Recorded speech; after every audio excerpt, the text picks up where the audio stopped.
رحم الله من قرأ سورة الفاتحة. بسم الله الرحمن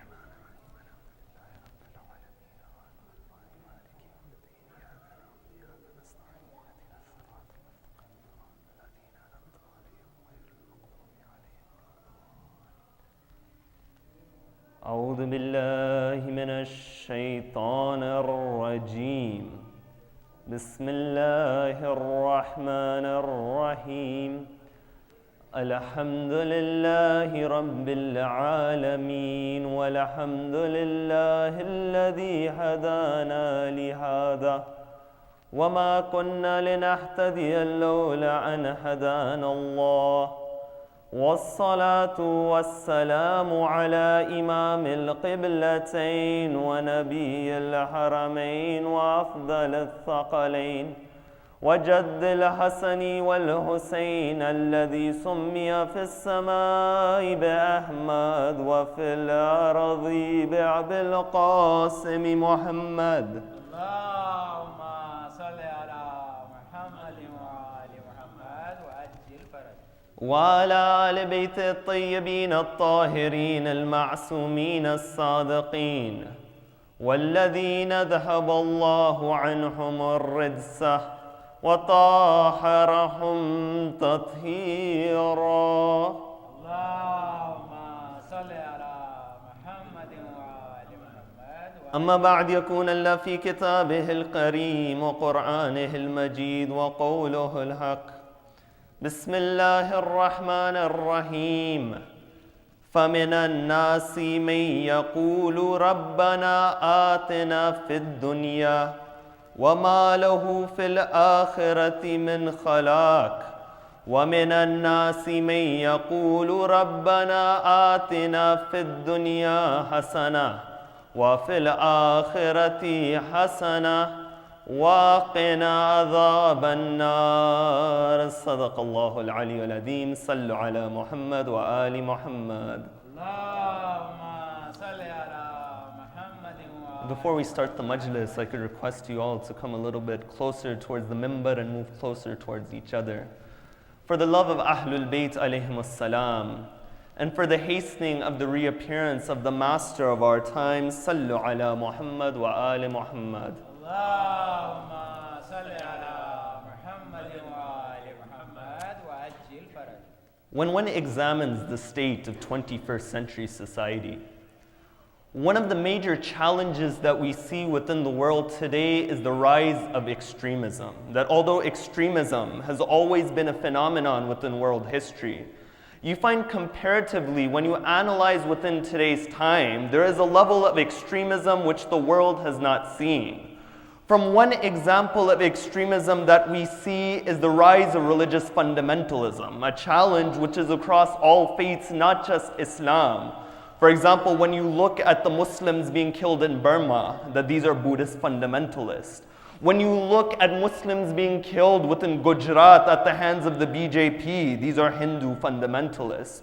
When you look at the army of God in Syria, in Kenya and Uganda, these are Christian fundamentalists. When you look at a group such as the Tamil Tigers within Sri Lanka, who carried out the most suicide attacks between 1980 and 2003, you find there were a group of atheists who were carrying out acts of extremism. That this is just one example of extremism within the world today. But when you look farther than that, when you look within modern society's focus on hedonism and pleasure, you find this is another level of extremism within the world today. Why? That a person his entire life, his goal has been to amass wealth. That even when you look at the measure of a country today, when you want to measure the success of a country, they do it through GDP, gross domestic product. That the value of the success of a country is based upon monetary means. But you find people, they get stuck in a cycle that they amass wealth. Why? To derive pleasures from certain acts. When they want more pleasure, they amass more wealth. You get into this vicious cycle. But you find that this is extremism itself, because there is a higher reality to a human being which is being neglected. And this is why the Quran in chapter 7, verse 179, it states what? It says, لَهُمْ قُلُوبٌ لَا يَفْقَهُونَ بِهَا وَلَهُمْ أَعْيُنٌ لَا يُبْصِرُونَ بِهَا وَلَهُمْ آذَانٌ لَا يَسْمَعُونَ بِهَا أُولَٰئِكَ كَالْأَنْعَامِ بَلْ هُمْ أَضَلُّ أُولَٰئِكَ هُمُ الْغَافِلُونَ. It says what? It says they have hearts but they don't comprehend. They have eyes but they don't see. They have ears but they don't hear. They are like cattle but worse. They are heedless. In the Quran it says غَافِلُونَ. The difference between the word jahil and ghafil is this.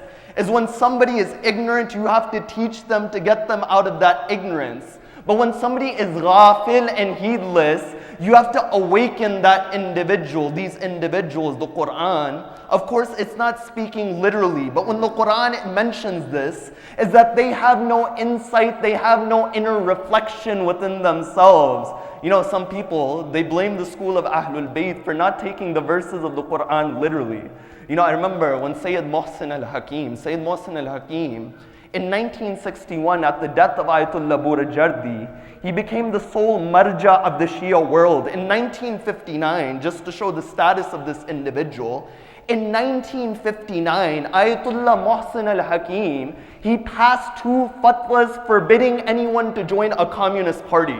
Within Iraq at that time, amongst the disenfranchised youth of Iraq, and within the socio-political climate of that time, you find communism was an attractive choice. But no, a man living in Najaf al-Ashraf, a man who was supposed to be disconnected with the world, quote unquote, had the insight of the dangers of communism, and he passed a fatwa equating communism to shirk and kufr. This is Ayatollah Mohsin al-Hakim. In 1968, Ayatollah Mohsin al-Hakim, he got invited to go to Hajj. Shah Faisal sends him an invite.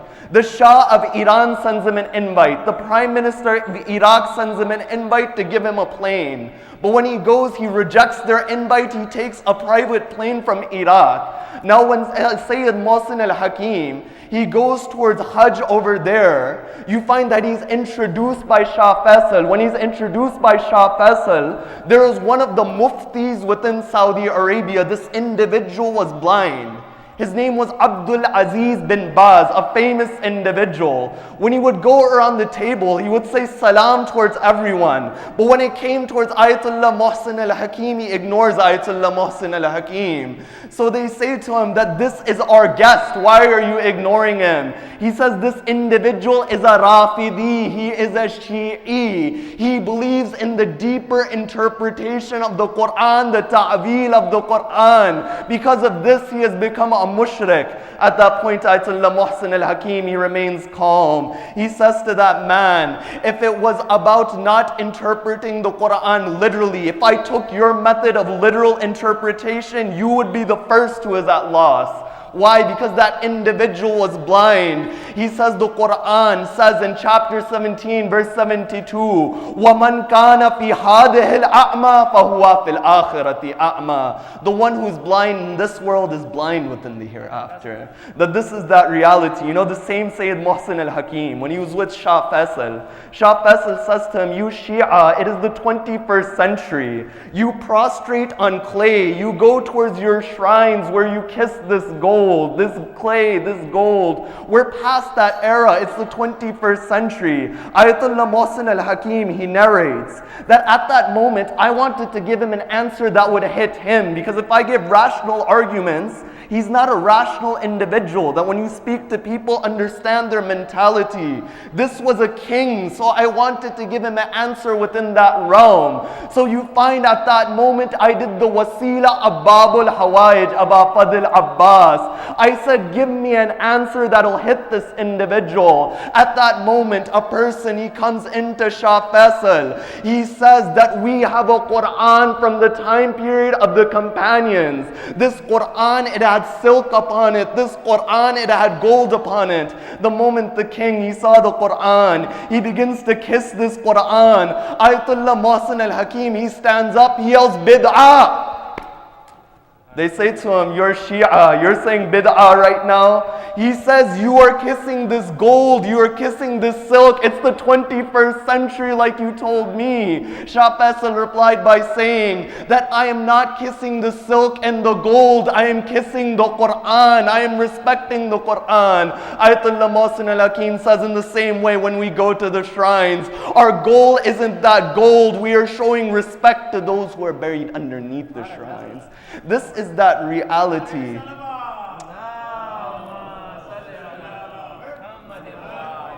So you find it started with that claim against him that he doesn't take the Quran literally. So what the Quran is showing within the verse which I had mentioned is that there is an inner reality to a human being. That's why when they said to Amir al-Mu'mineen, do you see your Lord when you worship him?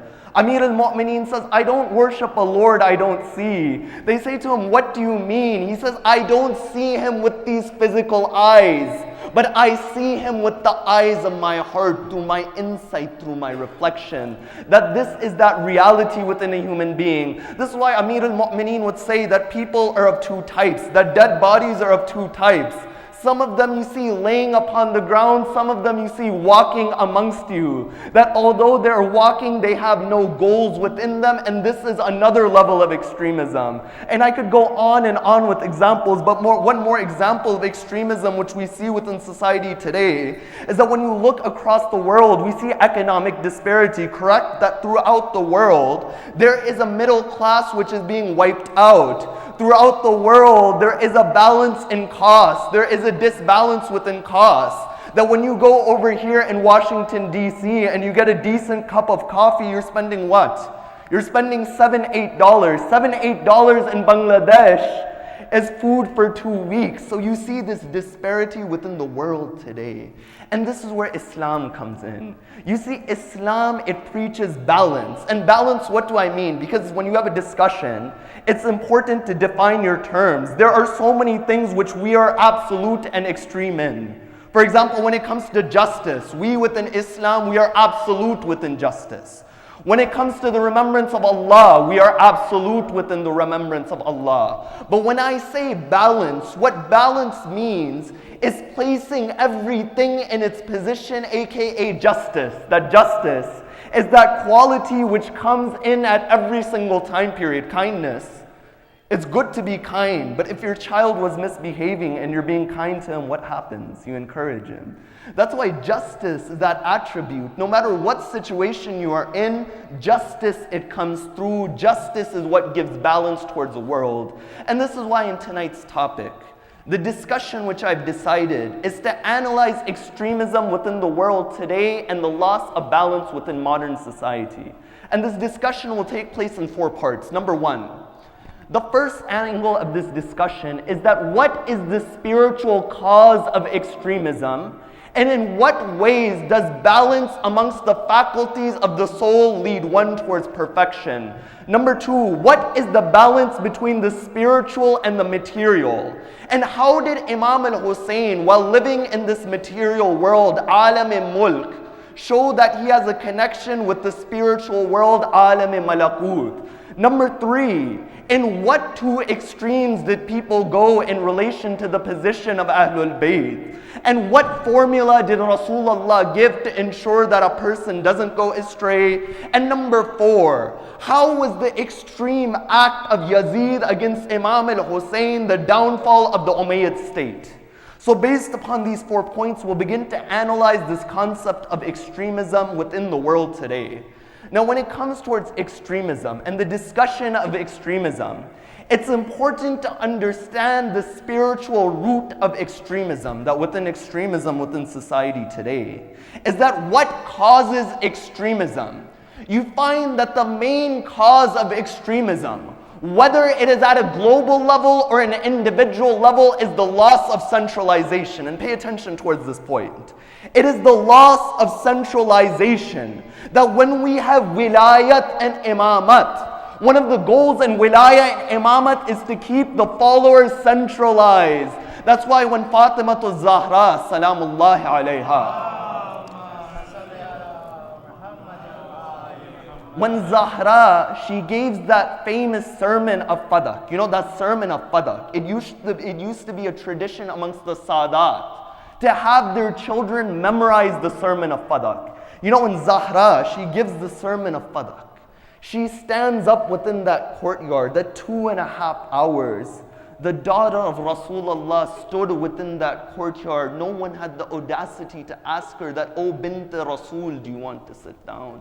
When Zahra, she gives this sermon, she says line after line showing the ma'rifat of Fatimatu Zahra. You know, there was a Sunni scholar by the name of Ibn Abi Tahir. Ibn Abi Tahir, he writes a book called Balaghatun Nisa, the eloquence of women. And within this book, he compiles different sermons that women in Islamic history gave. Within that book, he writes that there have been many eloquent sermons within Islamic history, but at the top of the list is the sermon of Zahra at the occasion of the snatching of Fadak. Within that sermon, Zahra, she states that the reason why Imamat has been there to prevent the people from having schisms and fractionalizing.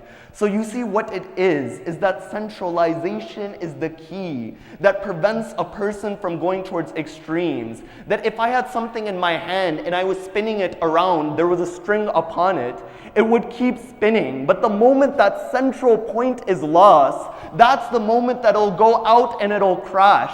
In the same way, when it comes to the soul of a human being, the soul of a human being needs centralization. The moment centralization is lost within the soul of a human being, you find the faculties of the soul, they begin going towards the peripheries, towards the extremes. And what is that centralization within the soul? The hadith, it states what? It says, Qalbul mu'min arshur rahman. That the heart of the believer is the throne of Allah. That Allah is that reality that centralizes the heart. You see, the reason why we see extremism at a rise today is that these institutions of religion, whether it is a mosque, whether it is a church, no matter what institution of religion it is, these norms of religion are being replaced with the wants of man. When you lose Allah at that central aspect, you'll begin to see extremism coming across society. And this is why the human being, when he goes back, when he goes towards the remembrance of Allah, he's able to strike a balance. Because within the faculties of the soul, balance is needed for a person to reach perfection. You know, there's a book called Jamia Sa'adat, Allam al-Naraqi, he writes this book. He says within the soul of the human being, there are different quwwat, there are different faculties. For example, number one, you have quwwat-e aqaliyah, the faculty of intellect. Number two, you have quwwat-e ghadabiyah, the faculty of anger.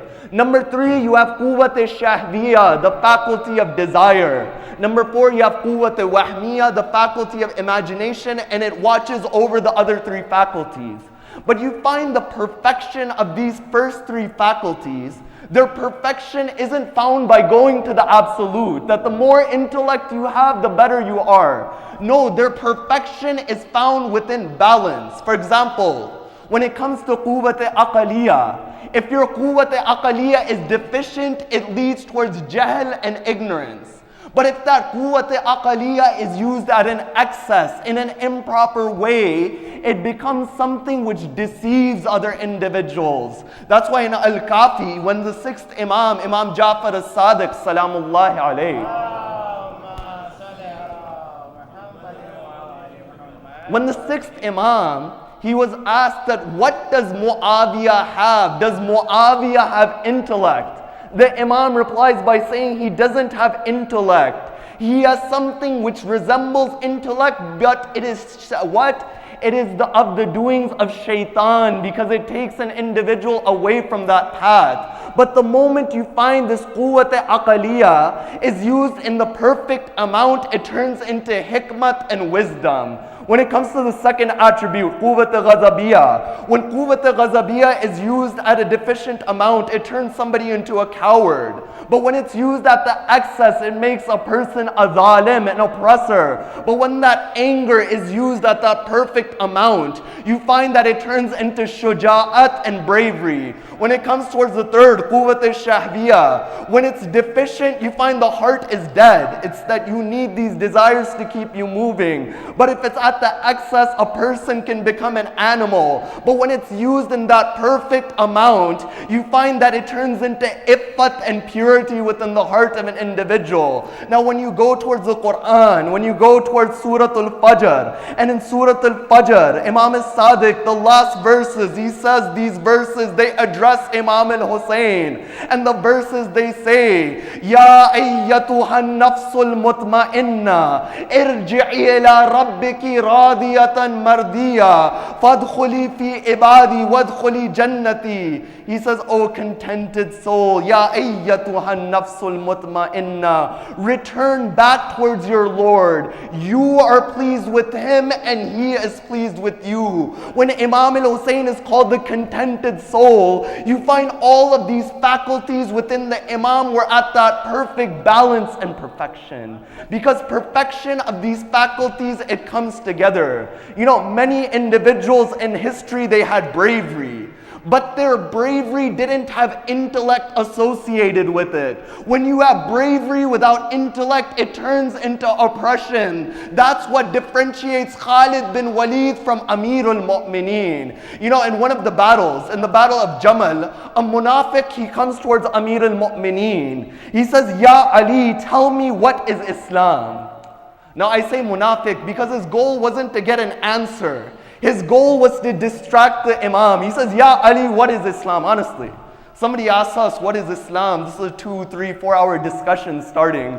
But Amir al-Mu'mineen, he answers what is Islam in 2 lines. He says, Huququllah wa huququl abd. Conversation finished. He says the rights of Allah and the rights of His creation. This is why Amir al-Mu'mineen was that individual. His bravery wasn't his only attribute, but to be sit on the mimbar and say, Saluni, Saluni, qabla an tafqiduni. Ask me before you lose me. It shows the greatness of Amir al-Mu'mineen. That despite being a warrior of that level, whatever he acted was within the frameworks of knowledge.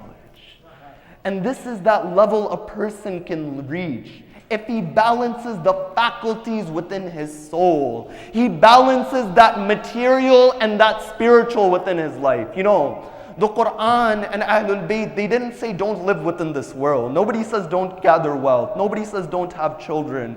Nobody says don't have these things within this world. After all, the Hadith al-Qudsi says, O mu'min, O believer, everything was created for you. At the end of the day, all of the good in the world was created for the believer. But the believer wasn't created for the world. He was created for Allah. And that is that balance. You live within the world, but the world, it doesn't live within you. And this is that reality. And this is why at the beginning of the majlis, I recited chapter 2, verse 200 and 201. This verse, it says, فَمِنَ النَّاسِ مَنْ يَقُولُ رَبَّنَا آتِنَا فِي الدُّنْيَا وَمَا لَهُ فِي الْآخِرَةِ مِنْ خَلَاقٍ. He says, amongst the people are those who say, give us in this dunya, but in the hereafter they won't have anything. Why? Because they lost the balance within them. They went towards an extreme. But then the Quran says, وَمِنْهُمْ مَنْ يَقُولُ رَبَّنَا آتِنَا فِي الدُّنْيا حَسَنًا وَفِي الْآخِرَةِ حَسَنًا وَقِنَا عَذَابَ النَّارِ. It says amongst the people are those who say, Oh Allah, give us within this world good and give us within the hereafter good and save us from the punishment of the fire. You see, the Quran, it gives this reality that there is a balance between the two. There is a balance between the two. Whatever Allah gives within this world, He gives it with a balance. That's why the hadith, it states that out of all of the prophets, the last prophet to enter heaven will be Sulaiman. That Sulaiman, he was given a kingdom, the likes of which nobody in the world after Sulaiman, study academic history, that nobody in the world after Solomon had the kingdom like Sulaiman did. But for that balance, the last person will enter within the heaven out of the prophets was Sulaiman. That Allah keeps this checks and balances. And this is why when you see the movement of Imam al-Hussein, you begin to see that both of these realities are within the movement of Imam al-Hussein. You see, there are two things. Number one, we have Alam-e-Mulk. Alam-e-Mulk is the material world, the world of power. تبارك الذي بيده الملك وهو على كل شيء قدير. That within Allah's hand is the kingdom, and He is what? He is all powerful. But there is a higher reality than Alam-e-Mulk. And that higher reality is Alam-e-Malakut, the spiritual realm. And I'll get to the relation between the two. You know, the Quran in chapter 6, verse 75, it refers to Alam-e-Malakut when it says, وَقَذَلِكَ نُرِي إِبْرَاهِيمَ مَلَكُوتَ السَّمَاوَاتِ وَالْأَرْضِ وَلِيَكُونَ مِنَ الْمُؤْقِنِينَ. We showed Ibrahim the malakut of the heavens and the earth so he can be amongst those who have certainty. What is that reality and connection between malakut and mulk is this? Is that alam-e-malakut, the spiritual realm, has the ability to control the material realm. That's why Amir al-Mu'mineen, on the day of Khaybar, Amir al-Mu'mineen lifts a door which 40 individuals they couldn't lift according to the narration of our fifth Imam. That same Ali, the same Ali, lifts a door 40 couldn't lift. The next day, they see Amir al-Mu'mineen, he's struggling to break a piece of bread. That he is using his knee to break a piece of bread. They say, Ya Ali, how ajib, how ajab are your ways. That you lifted that door. Today you're struggling with a piece of bread. Amir al-Mu'mineen, he replied by saying that I did not lift the door with my physical power. It wasn't taqat jismaniya, walakin taqat ruhaniya. But rather it was the power of my soul through which I lifted that door. You see, the power of the soul of a human being, the power of the nafs of a human being. You know, when it comes to this human being, we use this terminology, jism, ruh, nafs, and people, they get lost within the air within all of these words. That what is the reality? I'll give one simple explanation. The nafs is that entity which connects the ruh and the jism. The moment the nafs weakens, you find a person, he passes away. That's why the Quran, when it says in the verse of Mubahila, فَقُلْ تَعَالَوْا نَدْعُوا أَبْنَاءَنَا وَأَبْنَاءَكُمْ وَنِسَاءَنَا وَنِسَاءَكُمْ وَأَنفُسَنَا وَأَنفُسَكُمْ. On the day of Mubahilah, it says what? It says what? We'll call all our children, you call your children. We'll call our women, you call your women. We'll call ourselves, you call yourselves. Who came out with Rasulullah? The children were Hassan and Hussein.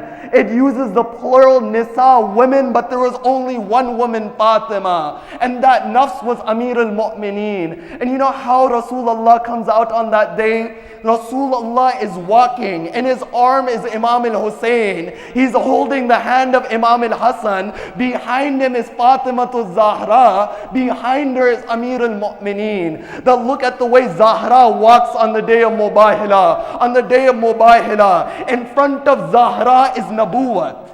Behind Zahra is Imamat. In the way on the day of Mubahilah, Zahra connects Nabuwat and Imamat. In the cosmological system of the world, Zahra is the connection between Nabuwat and Imamat.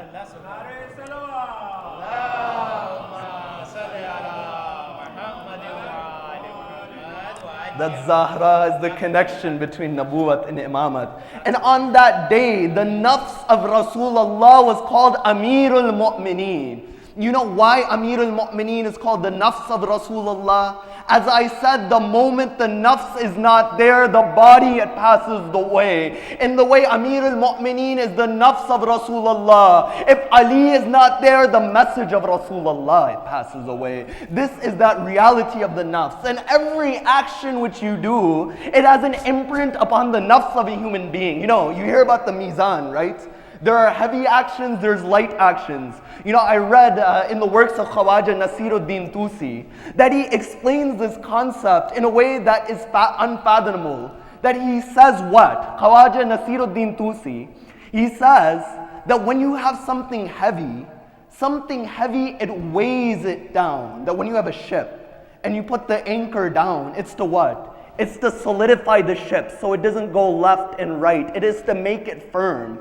In the same way, when you have something light, it begins to change the balance. It goes left and right. When a deed is heavy on the mizan, on the scale, that deed is the one which leads you towards certitude. And that deed which is light upon the scale is that one which takes you away from certitude. That's why some narrations, they state that the heaviest thing on the mizan on the day of judgment will be salawat upon Muhammad and Ali Muhammad. That this salawat has the power.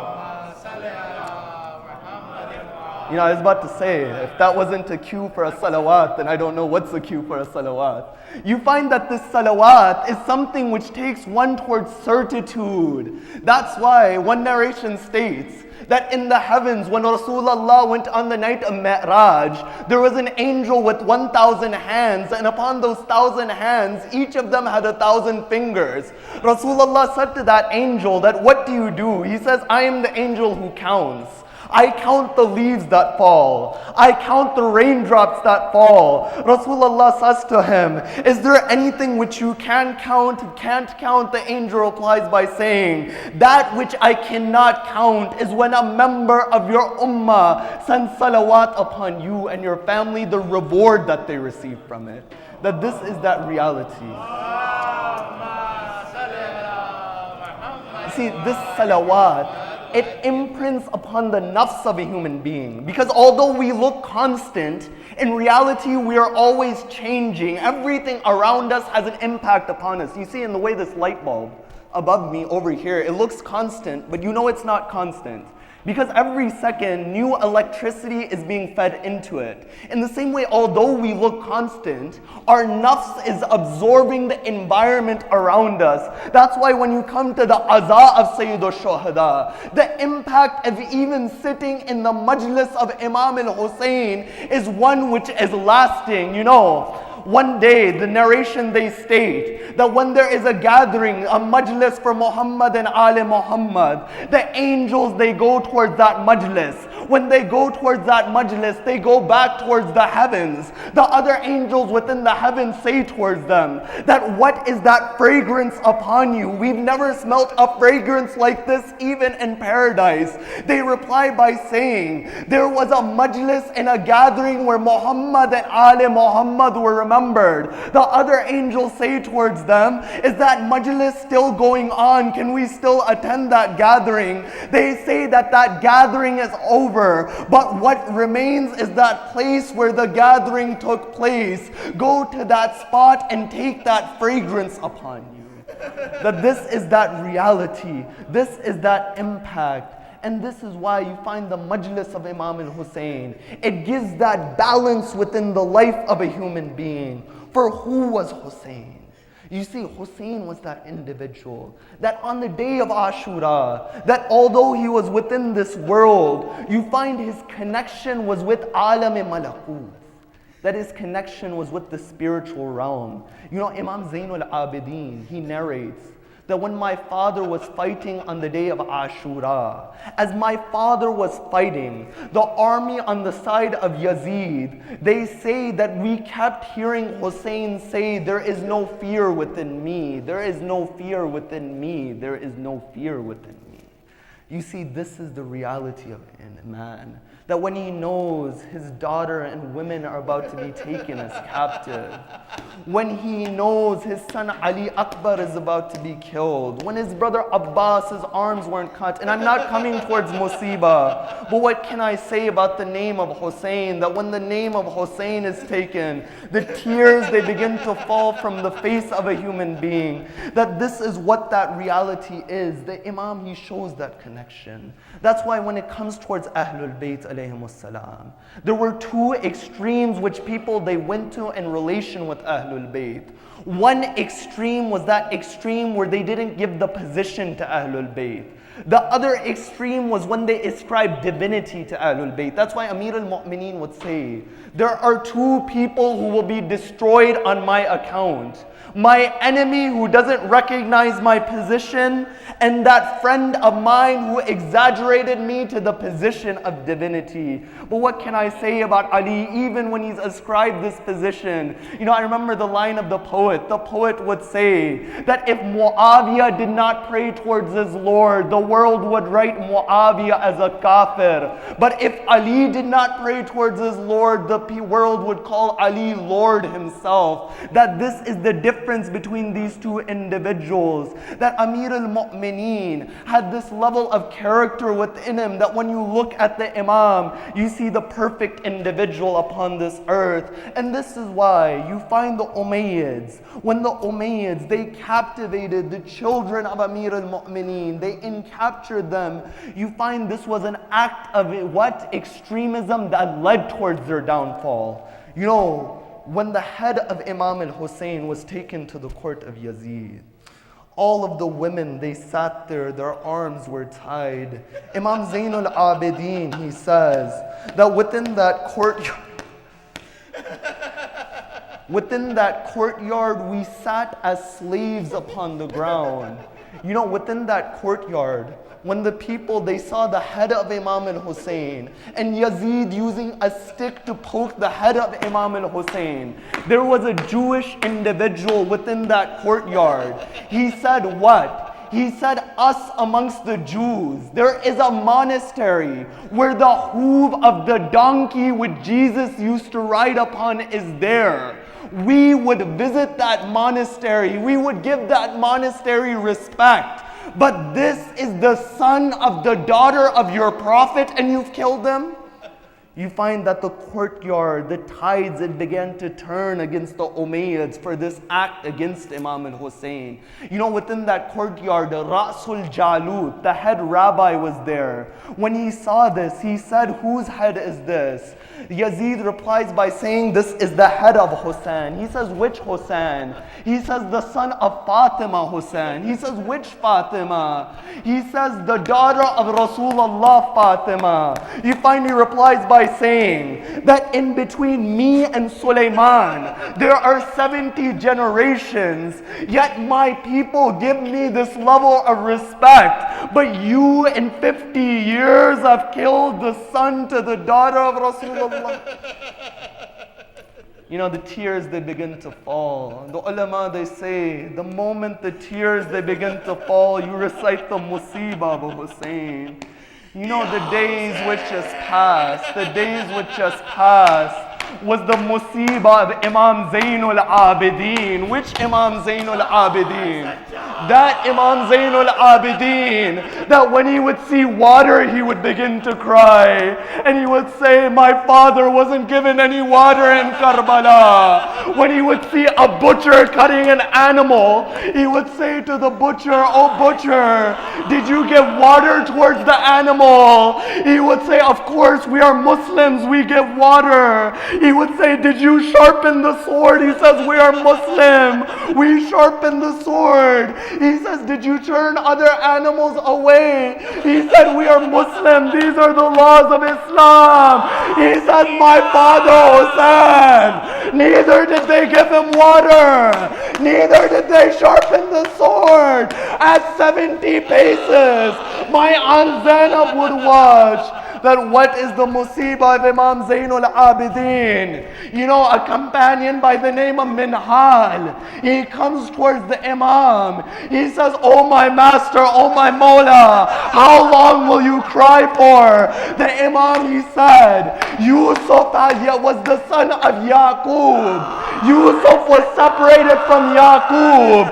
Yaqub cried so much that Yaqub went blind although Yusuf was alive. In front of me, 18 members of Banu Hashim, they were slaughtered in front of my eyes. Minhal says to Imam Zainul Abidin, oh master, isn't shahadat your mirat? Isn't shahadat your inheritance? The Imam, he looks at Minhal. He says, oh Minhal, shahadat is our inheritance.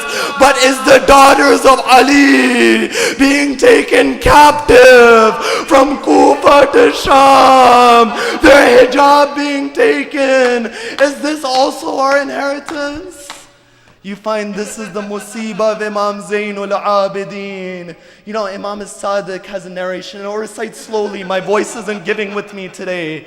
Imam As-Sadiq would say that those who cried the most in history are 5. He said, Al-Bakka'un al-Khamsa.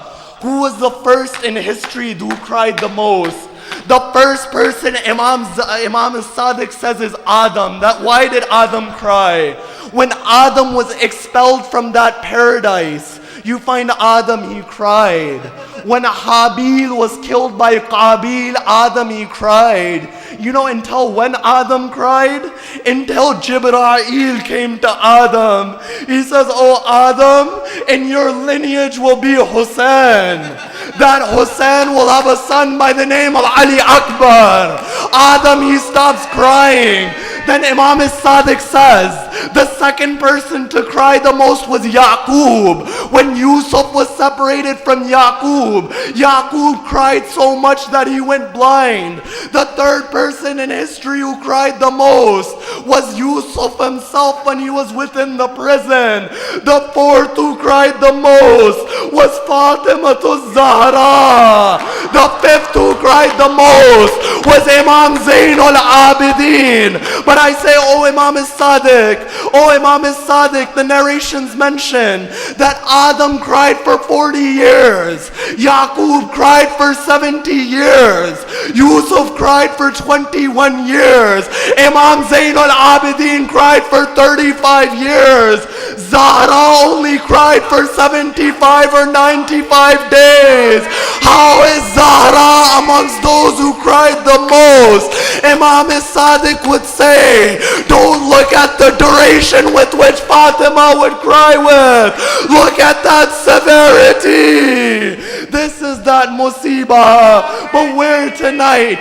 Tonight is the musibah of Imam Zainul Abidin. You know, Allama al-Majlisi, he narrates that I wanted to write the biggest musibah of Ahlul Bayt. I thought to the day of Ashura, sometimes I would think that the arms of Abbas being cut was the greatest musibah. Sometimes I would think that an arrow going through the chest of Ali Akbar was the greatest musibah. Sometimes I would think that an arrow going through the chest of the 6-month Ali Asghar was the greatest musibah. As I was thinking, I fell asleep upon that night. Allama al-Majlisi narrates, when I fell asleep, I saw Fatima Zahra within my dreams. She said to me, Majlisi, recite the final farewell of Hussein. The final farewell of Hussein is the greatest musibah which befell Ahlul Bayt. You know, I'll only recite one narration when the Imam bids farewell to his son Zainul Abidin on the day of Ashura. When Imam al-Hussein, he goes to the tent of his son Sayyid al-Sajjad. Imam al-Sajjad, he sees his father. How does he see his father? On his face was the blood of Ali Asghar. On his arms was the blood of Abbas. On his shirt was the blood of Ali Akbar. He says, oh father, Aina Ammi al-Abbas. Where is my uncle Abbas? The Imam says, Qad qutila. He has been killed. He says, Aina Akhi Aliyun al-Akbar. Where is my brother Ali Akbar? The Imam says, Qad qutila. He says, oh my son Sajjad, how long will you keep asking me? Know that from amongst the men, no one is left. Either it is me or it is you. At this point, the Imam, he remembers each of you. The Imam, he remembers his Shia. He says, Shi'ati, Shi'ati. Shi'ati. He says, oh my son Sajjad, when you return towards Medina, give my salam towards my Shia. Tell my Shia that whenever they drink cold water, remember me. When they hear the news of a shaheed, remember me. When they hear the news of a gharib, remember me. This is the musibah of Imam Zainul Abidin. But without a doubt, one of the greatest musibah of the Imam, it took place on the 13th of Muharram. You know, when Imam al-Hussein, when he came to the land of Karbala on the 2nd of Muharram, the Imam, he bought the land from Banu Asad. He said to Banu Asad, I'm buying the land, but I'll return it towards you on the condition that you bury our bodies. That when the Zaireen come, you serve them for 3 days. The Imam then he says to the men of Banu Asad, the condition has been made, go inside and call your women. When the women of Banu Asad came out, he says, oh women of Banu Asad, I am the son of Fatima, that if your men don't bury our bodies, when you get water from the Furat, put sand upon our bodies. Then he says to the women of Banu Asad, go inside and call your children. Look at the Imam speaking to the children of Banu Asad. He says, oh children of Banu Asad, when you play on the plains of Karbala, put dust upon our bodies. You know, it was the 13th of Muharram. Upon the 13th of Muharram, the women of Banu Asad, they went towards the Furat. They went to get water from the Furat. What did they see? They saw the bodies on the plains of Karbala. When they went inside, they said to the men of Banu Asad, oh men of Banu Asad, you sit inside while the body of the son of Fatima. The men, they reply by saying, we fear Ibn Ziyad. The women, they say, then we'll bury the bodies. The men at that moment, they say, no, we'll bury the bodies. But when they go to the plains of Karbala, what do they see? They see there aren't any heads on the bodies.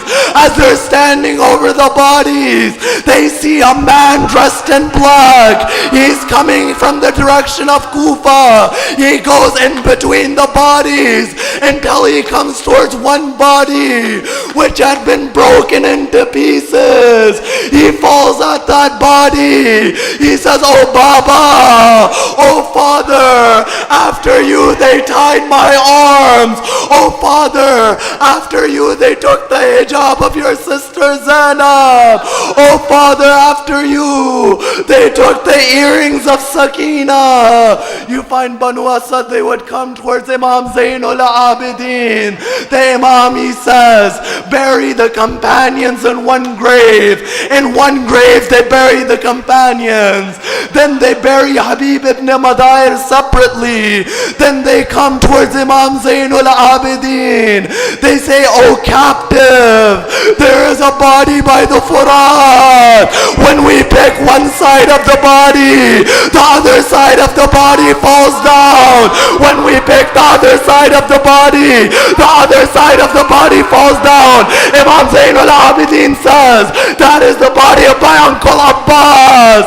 I will bury him by the Furat. Then he says, oh Banu Asad, step back, for only a Masoom can bury a Masoom. And the Imam stands over the body of his father. He looks towards Medina. He says, Ya Rasulullah, adrikni. He looks towards Najaf. He says, my grandfather Ali, adrikni. He looks towards Baqi. He says, oh my uncle Hassan, adrikni.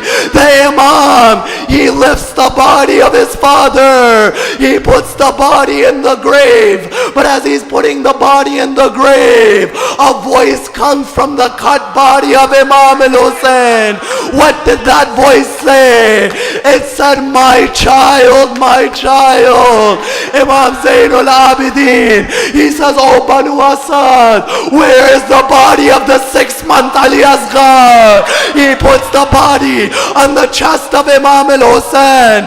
He buries the body. He writes on the grave, هذا قبر أبي عبد الله الذي قتل عطشانا.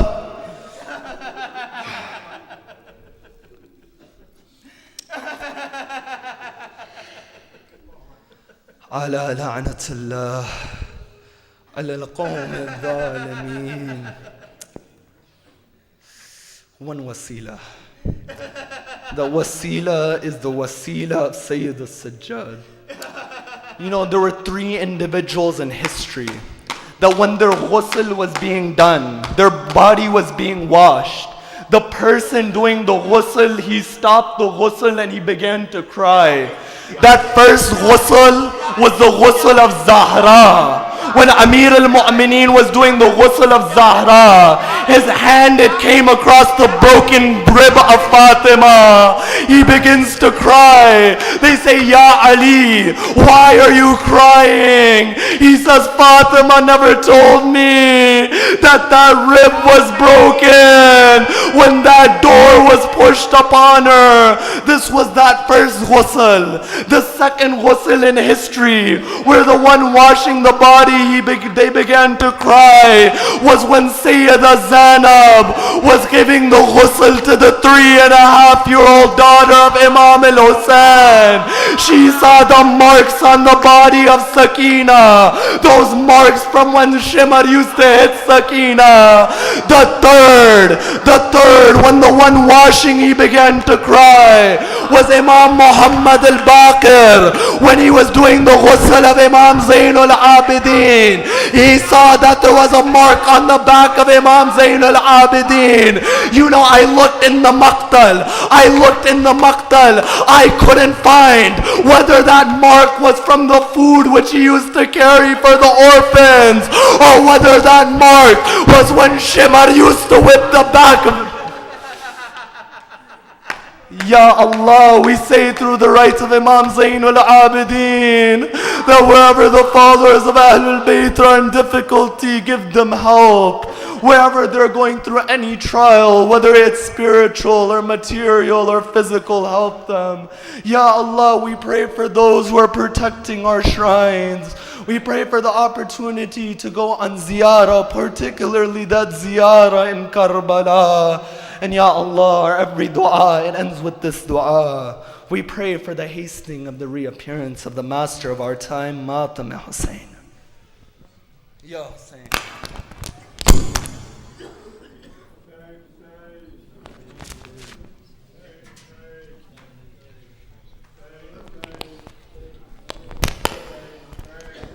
Hussein, Hussein, Hussein, Hussein, Hussein, Hussein, Hussein,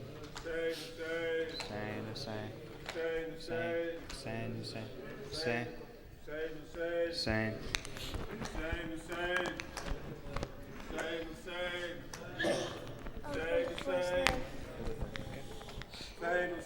Unique are your sacrifices, Zainab and Hussein. Unique are your sacrifices, Zainab and Hussein. A glorious progeny of Ahmad Ismail. You taught us that only before God we should kneel. That only if we feel the pain of others can we heal. The world needs your message of Tawheed and love again. Unique are your sacrifices, Zainab Hussein. Unique are your sacrifices, Zainab Hussein. To never surrender our freedom before tyranny. To never surrender our freedom before tyranny. To love mothers and daughters and defeat misery. With honor and righteousness fight every felony. Enlightened inspiration from your model can we gain. Unique are your sacrifices, Zainab. Unique are your sacrifices, Zainab and Hussein. With liars and hypocrites you spoke with honesty. To inhuman savages you preached humanity. Responded to crudeness with sensitivity. Your life in this world was like a desert rain. Unique are your sacrifices, Zainab and Hussein. Unique are your sacrifices, Zainab and Hussein. Your method so discreet, your purpose reform. Your method so discreet, your purpose reform. To free the soul of Deen from hypocritical form. Resisting those who wish to make exploitation a norm. And for these high ideals, you would suffer any pain. Unique are your sacrifices, Zainab and Hussein. Unique are your sacrifices, Zainab and Hussein. You represented Allah's every prophet's legacy. Inherited the purity of Fatima. But did the Ummah value these pillars of pity? They massacred one and paraded the other in chains. Unique are your sacrifices, Zainab and Hussein. Unique are your sacrifices, Zainab and Hussein. Hussein, Hussein. Hussein, Hussein. Hussein, Hussein. Hussein, Hussein. Hussein. Allahumma salli.